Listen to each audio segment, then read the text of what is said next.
Yeah. It's Back in the day when I was building all of this, there were so many times where I think the number one thing that's humbled me the most about writing this book and doing all the websites and all, learning all that stuff. The most humbling thing was, dude, I used to really firmly believe I was the smartest person around. And the little mistakes like that you find, like, oh, I didn't hit the record button, or, oh, I didn't hit upload, or, like, there were times where I walked away going, God, I thought I was smart. I just did 30 hours worth of work and didn't save it, like. Oh my gosh, I love it. Okay, so I'm going to get started. Lissa, it's Jana, and I am here with David Ross, and I'm getting ready to do his recording for the podcast. So I'm just going to read him in, and we're going to get started. 3, 2, 1. Hello, and welcome to My Health, There Is Hope. I'm your host, Jana Short, and today I'm really excited to introduce all of you to David Ross. David is the author of I Finally Quit, and So You Can. How to Gain Everything by Quitting, He struggled with addictions to cigarettes, alcohol, making excuses, and more. The loss of his income, fiance, friends, being homeless for 5 years, and in a 3-day coma inspired him to put bad decisions in the past, turning it to emotionally and physically healthier lifestyle, and became known as David the Quitter Ross. I love this. Building an online support community in the process. He now motivates thousands to join the IFQ movement, connecting people all around the world. David uses his riveting story to grip, entertain, and inspire, helping the reader discover their inner quitter. I love this. I love that you turned quitting into such a beautiful thing.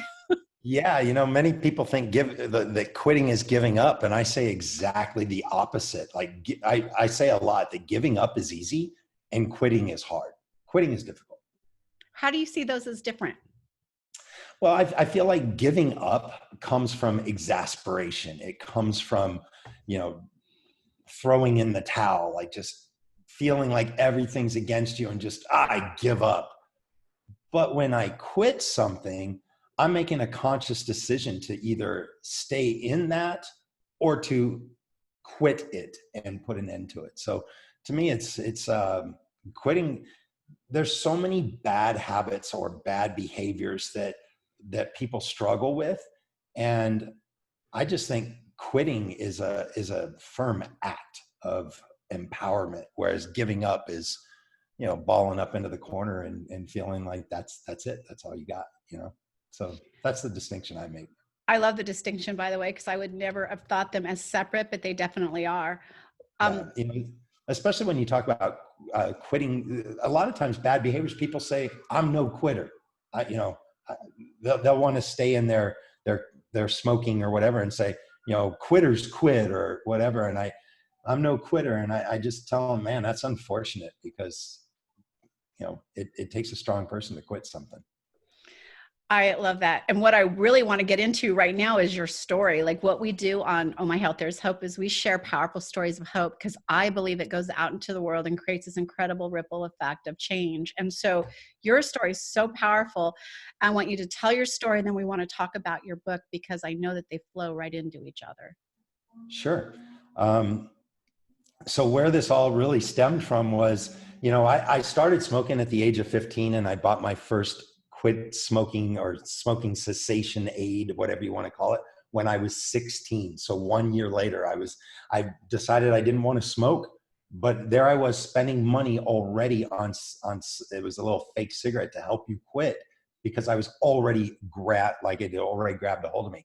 I also started drinking heavily, like alcohol, not just beer, but alcohol while I was still in high school. And, that continued through college. It continued throughout my adult life, the smoking and the drinking. And there were a couple of times where maybe 3 times over the course of 15 years, probably, where I really was serious about quitting smoking. And I'm going to tell you, smoking's a tough one. And there's so many things that grip you with the chemical, the emotional, the physical. There's so many things that lock you into that.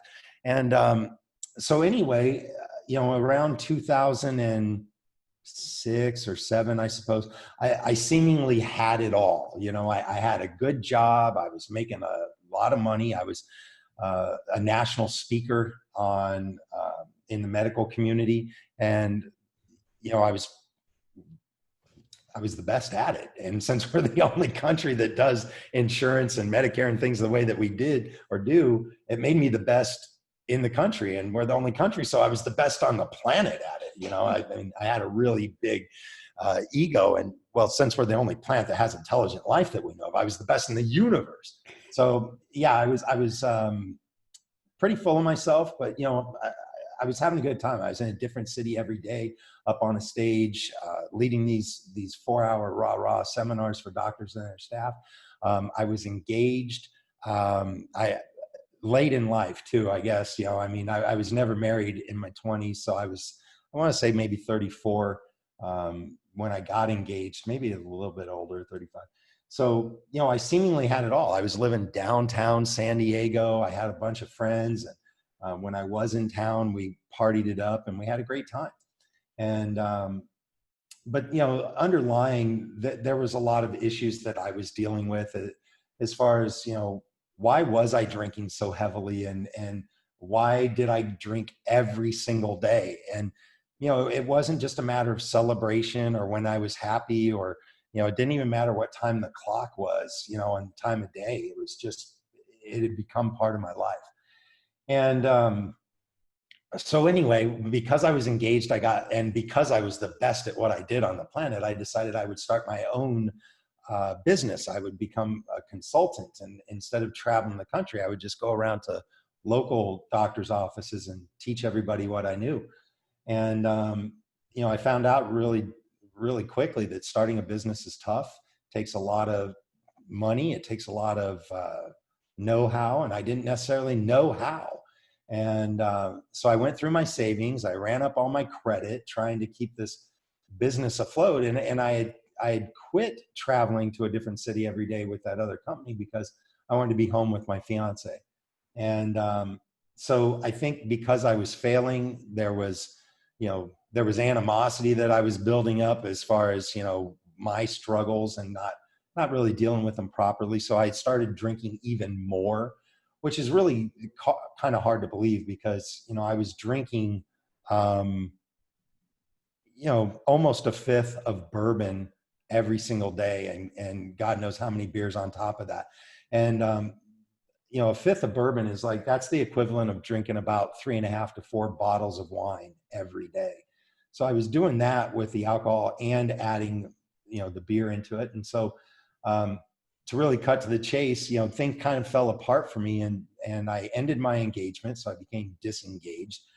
Most of that was because, self-esteem issues and going broke and running up my debt.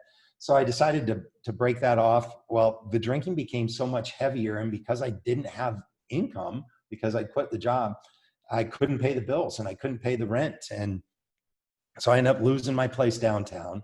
I started staying with friends and family. Well, basically friends first, kind of just couch surfing around San Diego County, staying with anybody that would have me. And, after 3 or 4 days of people realizing that I was really just eating their food and drinking anything in sight, or spending what little bit of money I had on alcohol, that got old for people pretty quick. So they'd ask me to move on. And, I was trying to get a job, but I think at this point is when the housing bubble really started to bust as well. So maybe I was trying to find a job for about 2 years. So probably 2007, 2008.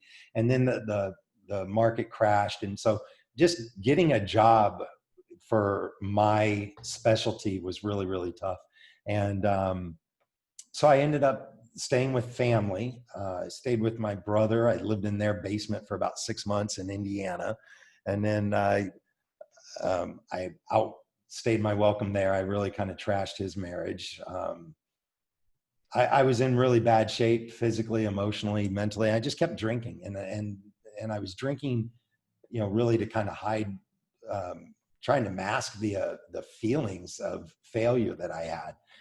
And so I ended up I bounced around the country. I ended up down in Florida at my sister's place.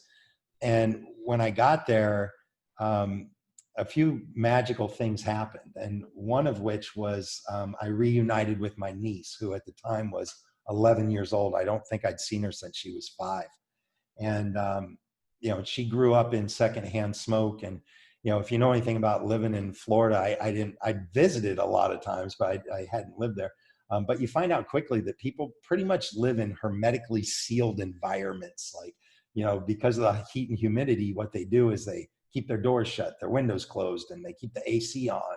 You know, as a West Coast smoker, I would go outside to smoke cigarettes. Well, in the East Coast, a lot of people smoke indoors. So an 11-year-old at the time, she didn't understand the concept of homelessness.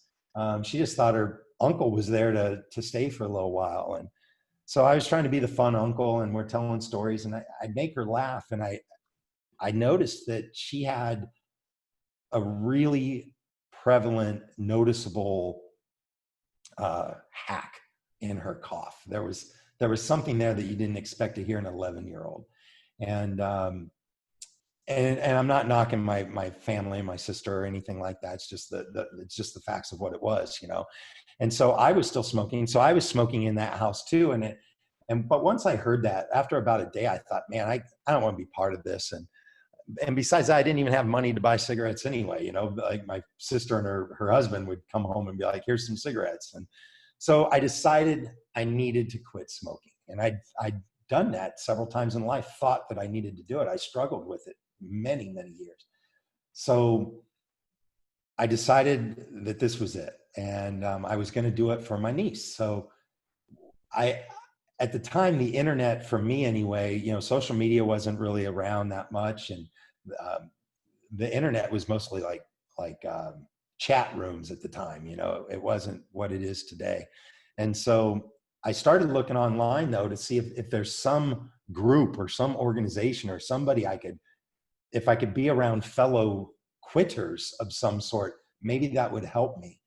And I didn't really find anything that I was looking for. I found a lot of, snake oil stuff, like made up stuff and pharmaceutical. And I wanted to kind of do things a little more holistic. I didn't want, well, one, I didn't even have the money really for a prescription of any sort. So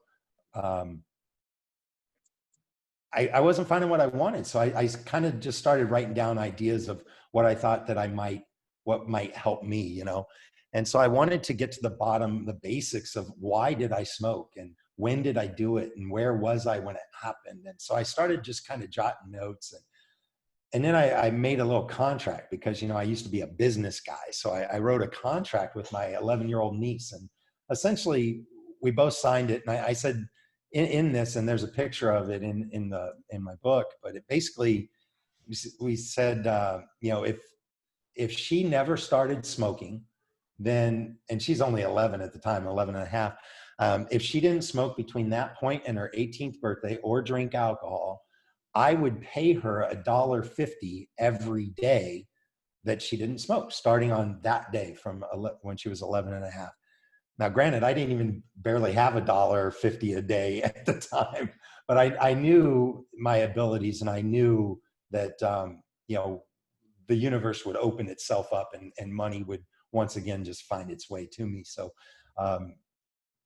we entered into this agreement. And so as I'm creating my little plan of how I'm going to do it, I decided I would use the patch, the pharmaceutical patch that you can put on your body. And so what I did was I took the last $122 that I had to my name, and I went down to the Walmart and I bought 8 weeks worth of the patch. And I started downloading images from the internet of pictures of like quit smoking signs. And I started plastering those all over the spare bedroom that I was staying at my sister's with no bed. I was sleeping on the floor there. And, so I started doing all these things. And then on the day that I had picked was like, okay, today's the day. I woke up, I put a patch on, and I really just went into my head and really focused on why quitting at this time was so important to me. And in doing that, I found a little switch that just, I thought, this is dumb. There's no way that this lifeless, inanimate, zero point 0.2 gram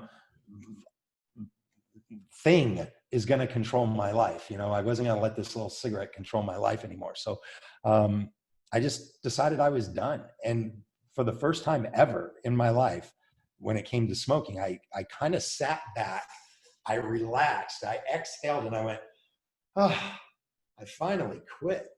And it was in that first couple of moments, and I thought, and I just kept kind of drifting on that, like, oh my God, I finally quit. I finally quit. And I started jotting a little on a notepad, IFQ. And then I was thinking, well, the IQ, it's like intelligence quotient, that just seems smarter to quit. And so I kind of came up with a little tagline of, I finally quit. It's just smarter. And I thought, man, there's so many behaviors that people should quit. And so as I'm drawing this little IFQ, it morphs into kind of a logo. And at the end of the day, I was so thrilled that I'd quit smoking that I walked back to Walmart and I got a refund on 6 of the 8 weeks. They wouldn't give me the other one because I'd opened the box, but I got that money back. And so that's where the concept of I finally quit came from.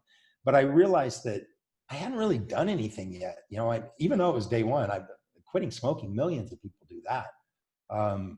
So I wondered, I looked at my situation. I realized that I had burned damn near every friendship I ever had. I mean, I was out of control as a drunk. And, we're talking like waking up in somebody's front yard kind of drunk. Being, stumble drunk in front of their kids, so I burned so many bridges with friends and family. And I thought, man, maybe if I could quit drinking using the same kind of technique that I had just developed for the smoking, maybe I could tell that story and I could inspire others to quit. And it would take me this is the genius of man, not woman, man. I am a genius with a capital J. I decided that what I would do is, in order to really impress people, I would drink even more than I was drinking, so that by the time I turned 40, I would flip that switch, quit drinking, and then really be able to prove to people that my system worked. So I drank heavier and heavier. Now, through that, I was able to somehow talk my old employer into giving me a job. But this time what I did was I hired people to travel with me, to drive me from point A to point B, so I could just be drunk the entire time. I just had to prop up on stage for 4 hours. And not my proudest moments in life, but somehow I made it through that until I didn't. So my body I didn't make it till I was 40. My body, while I was at the airport, because like I said, I was in a different city every day. I was at the airport in Phoenix, and my body just decided enough was enough. And so from that day, it was actually August 8th, 2011. I have a cool little tattoo here of the logo and the date. So on August 8th, 2011, I took my last drink of alcohol because I drank myself into a coma. And I was in the ICU for 8 days, 3 of which was in a coma. After I was kind of coherent for 5 days, they moved me to another room, and so I was in the hospital for a total of 15 days. And in that process, I realized, man, it was just me. I had pushed everybody out of my life, and there I lay, dying / recovering, all by myself. And it was a lonely place to be. And I just decided that, there's probably people out there that needed an inspirational story. So through that is where I started writing the book. And I realize I've been talking nonstop for like 8 to 10 minutes. So I apologize. Don't apologize. That story is so powerful. And I can promise you, you're going to relate to so many people.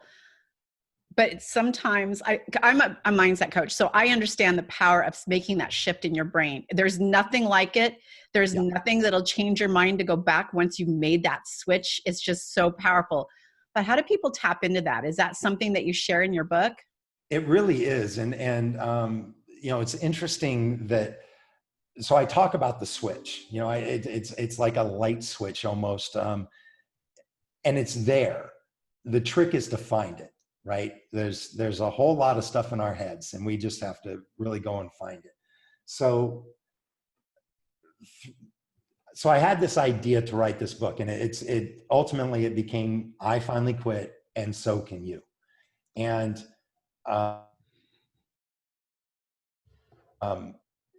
so I write this book. Okay, so to back up on how do you find the spot, and so as I wrote that, the publisher, they said, well, how are you going to sell this? And I said, I don't know. She said, well, you're going to need a website or something. I said, okay, fine. So I hired somebody to do it, and I didn't like what they were doing. So next thing I know, I dive deep into that, and I become an expert on building that. And I build this membership site. And so then, that takes me down this rabbit hole of online marketing and email, digital, this and that. And so, people said, well, gosh, nobody's going to just buy your book. You got to give them something free, So they said, don't you have like an 8-step or a 7-step process or something? And so I went, well, not really. But then I thought, oh, yeah, I guess step one was, when I really tried to figure out why I was doing what I was doing. And so out of that came my 5 W's. And the 5 W's of quitting really, and all of this, most of this is, it's the quit smoking plan that I'm talking about now. It turned into the 8 steps to quit smoking. So I wrote that. And so that's like a 21-page ebook that I give to people for free. And people said, no, the free thing should just be a checklist. And I thought, well, a checklist doesn't do anybody good. You got to show them how to do it, right? So out of that came the 5 W's of quitting: where, why, when, what, and who's around you. So in keeping track of why we're doing what we're doing and when we're doing it and all that, we can kind of see the ridiculousness of it, or we can see how whatever that action is controlling our life and our behavior. So how that became the ABCs, the actions and your behaviors become your circumstance. So how do we get there? How do we tap in and find that switch? So the 8 steps to quitting, for, I have it for quit smoking, but it works for anything.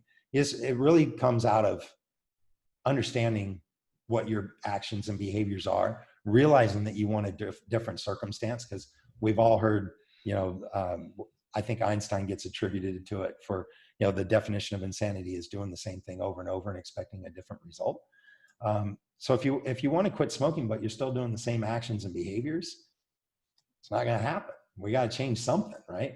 So the 8 steps really does that. And so we dive into, visualization, and I didn't know it at the time, but when I was downloading pictures of quit smoking signs and sticking them all around me, I was creating an environment to where I was believing I was going to quit. And so there's, the 8 steps really kind of gets into how to change your circumstance by changing the actions and behaviors. And so I eventually I created several ebooks and then the website. And I thought, well, gosh, the website's cool, but wouldn't it be great if we could connect other quitters who could inspire each other with their stories and find out that they're not the only one struggling with X, Y, or Z. And so I built an online community. And so yeah, that's it all kind of, I had that aha, I finally quit moment, and it turned into a book. And I'm really proud of it. A lot of people have sent me great emails and messaged me on Facebook, and it happens all the time. People are like, hey, I just read this in your book, or how did you do that, or did you really pay your niece? Things like that. And that was my question to you: is how much did you have to pay her? How long ago was this? How much did you owe her? So I should probably know this. No, yes, I paid her. I should, and I paid it on her 18th birthday. I'd gone back to work. I had an income again. I think that my brain truly chooses not to remember that number because it was a much bigger than I thought it was going to be. So it was $1.50 times, or a day times 7.5 years or 6.5 years. So I want to say it came out to $3,000 or somewhere, around there. somebody listening to this will do the math, and whether it was 2,800 or 3,400, whatever it was, she got it. And yeah, and so the interesting thing was I never smoked again. I never, to this day, here we are, May 18th of 2020. I've not had a drop of alcohol, not one. People say, well, gosh, what about weddings, or when you celebrate this, or what about champagne? And people, I've lost, I don't even want to say I've lost all desire for it. I mean, I guess I have. I just don't even think about it. And I can be around it. I don't like being around belligerent drunks that are telling me the same story over and over and over, but I don't mind being around people having drinks. And I don't look down on people for it. I figure people are going to do what they want to do. And if they want to drink, they're going to drink. And if they decide that, they want to stay away from it, then they'll stay away from it. But it's pretty cool knowing that I've helped tens of thousands of people leave bad behaviors, if you want to say bad behaviors, but bad habits, whatever, in their past. It's pretty cool. So the book, who's that book for? Who did you write it for? I think I actually wrote it for myself just to get the story out of me. But it turns out that, and that sounds selfish, I think, but it held me accountable in a way that I didn't expect it to, because what I really wanted to do was I wanted people, let me back up. I didn't really write it for myself. I mean, there was a nagging feeling in me that I had to get this out. So one, I wanted to alleviate that pain that I was in to get that out. But I wrote it for people who feel like they've, going back to the beginning, what we were talking about, quitting versus giving up. I wrote it for people who have given up on quitting bad behaviors. I wrote it for people who are drinking themselves literally to death. I did it for people who look at their grandkids and are still smoking and really, really want an avenue to find a way to break free from that. I really just wrote it for people that the second part of the book, or the title, I should say, it's I Finally Quit, and so can you. I wrote it so that people that feel like quitting's impossible, I wrote it for them so that they could realize that, oh, this guy did it, I can too. And that's where the power of it's really come in, is people relate to the story. They relate to feeling hopeless, feeling like you've lost everything. And there's quite literally people that have. But then being able to rebound and being able to make money again, or being able to walk away from that bad habit, or being able to have somebody look at you with a feeling of, you can see it where they're proud of you, So I wrote the book so that other people could experience that feeling that I had of knowing that I'd quit something that was literally killing me. And that's the connection that's been made with a lot of my followers. If I don't like saying that, a lot of people that read my book, I should say it that way. Followers, I mean, social media, that kind of stuff, not weird guru stuff. So, but yeah, people reach out to me, and yeah, it's relatable. And lastly, they're able to quit. There's something in there that helps them connect in a way that I don't think that people think that the words in a book, people don't expect it. But as you know, as a coach, if you can get the right words into somebody's head and they believe those words, it changes their thoughts. And once their thoughts change, it changes the words that come out of their mouth. And once that happens, the words that are coming out of their mouth turn from I can't to I can. And once they believe it, they can do anything. It's pretty fun to watch. One of my favorite parts of your story is both my parents died because of smoking related issues, and they would not quit. They didn't care what was going on. I remember my father, who had lung cancer, walking with my 21-year-old daughter around the block, smoking a cigarette. And I was like, Dad, he goes, well, I'm dying. Like, he literally died 2 weeks later. He goes, why stop now? but my Yeah. daughter's right here and I want you to say, this is bad for you. But he Yeah. never got to that point. But what I love about your story is, to this day, if I see somebody with a cigarette, I feel anger and rage and I just want to whack it right out of their hands. But I understand that there is a real struggle, that I know my parents both wanted to give up smoking and they just never were able to flip that switch, or even knew there was a switch to flip. They Yeah. tried all kinds of crazy things, but because their mindset wasn't there yet, they were never able to give that up. Because my Yeah. mindset saw this as a young child growing up, and it became something I despised. I never put one in my hand ever. Like, I just have never smoked a day. I drink occasionally, but having a dad that was an alcoholic and our whole lives being changed, like, you touch people in a weird Yeah. way when you do things. And I want people to understand that ripple effect. But here's the thing. The ripple effect you You created can was, break that. yes, and it was for a reason. Every single one of those steps, losing your job, being homeless, getting sick, all of that brought you exactly where you're supposed to be. And it wouldn't be the same story. It wouldn't be as powerful. It wouldn't help as many people had you not taken that journey. So you did the Exactly. journey for a reason. Yeah, and I think that reason, there's so many. I've cheated death so many times. I really have, and those stories are in the book. What the book really is it's a 10-year autobiographical story, right? Of It starts off with the beeping of the machines in the emergency room, and having a first real legit conversation with a doctor saying, yeah, like, I'm probably doing life wrong. And then, so I end up asking myself a question at the beginning or at the end of that chapter, like, how did I get here? And I didn't mean, how did I get here in the emergency room? I mean, that's detailed in the book, because even that's a crazy story. I thought I'd been shot, and I didn't go take care of it in Arizona when I said it started in Phoenix. I flew, and then I almost died on an airplane until I got to San Francisco. So anyway, I don't want to give away too much of the book, but bottom line is, yeah, that question of how did I get here?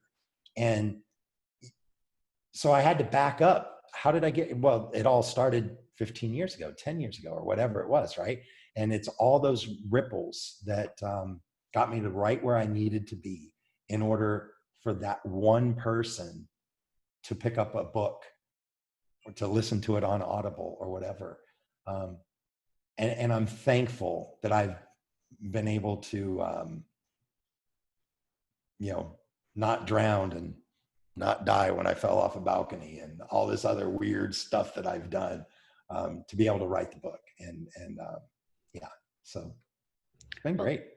David, I'm very grateful that you turned your story around, but that you have the strength to share it with others, because a lot of people live in a state of shame. Like, I'm so ashamed that I caused this. I'm so ashamed I was weak and couldn't do this. And Yeah, I'm so proud of you for taking that and getting it out there and being very authentic and sharing it to change others' lives. I greatly appreciate that. I It's my want people pleasure. to I want people to know how to get your book. Easiest way is, the normal avenues: Amazon, Barnes and Noble, I think Walmart's website. But the easiest way, all of those links are at badhabitsbook.com. So badhabitsbook.com. I should probably verify that. Let's just check real quick. Yeah, badhabitsbook.com. If they want to get the free quit smoking, the 8 steps to quit smoking, that's at ifinallyquit.com. So the book is there as well. So ifinallyquit.com or badhabitsbook.com, either one of those will get you where you need to go. And there's also links to, if you have Amazon and Prime, you get the book for free shipping and all that kind of stuff. So all of that's out there. And how do they connect with you if they want to join your quitter community? So ifinallyquit.com, there's info there. There's a membership. We've also connected with a community called Doctegrity, which they do telemedicine as well. So we have different options. If a person, we have a do-it-yourself program, which is essentially download the free stuff, go through it, maybe buy my book for a little more added inspiration there. But if you want community and all of that, there's different support options and membership options at ifinallyquit.com. I love Oh, that. and they can reach me pretty easy. There's a contact page, or let's see, my email is david@ifinallyquit.com. I'm on Facebook and Twitter, David the Quitter. I think you can find me that way. David the Quitter Ross. Where else are we? I Finally Quit on Facebook. And all these links are going to be in the show notes for those of you who go to iTunes or anywhere else. You'll be able to click right in and follow him. And I strongly suggest you do, because who doesn't have a bad habit? By the way, this doesn't just work for smoking or drinking. This can work for anything. People who are struggling with eating disorders or are struggling just to get their business, they have that block. Mindset is powerful. And the first thing that David did that was not only make a decision, but putting all those things up on his wall, saying he quit, he's quitting, his brain started creating that blueprint that it didn't know any different. It's like you quit. Like I see it right there and I see it right there and it's in my brain and I know I quit. Like it's powerful. So this is really incredible stuff. I would definitely connect with him. Yeah. And just to piggyback briefly on what you just said, I mean, I have some of the emails I've got, I didn't even think of, I've had people, you mentioned eating disorders. I had somebody who had a connection with their physical appearance and the length of their hair. And I can't remember exactly why, but she sent me a picture of her. She chopped off like her hair to shoulder length and was holding her hair like, I finally quit.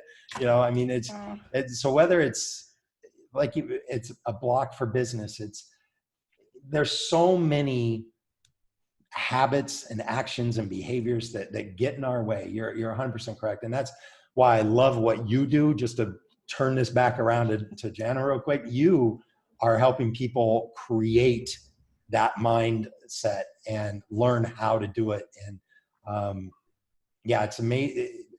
I'm working with a friend right now who she'll send me a text message and say, she'll put present tense, or future tense on a bad thing. She'll say, this is why I'm always going to struggle with.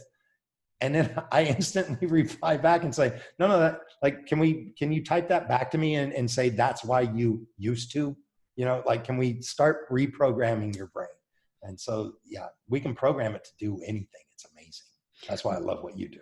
One of the things I do all the time is people just changing a simple word, which you heard him do when he was putting it all around his room, is that for instance, if you're on a diet and people say, oh, I can't eat that, I'm on a diet, I can't have this.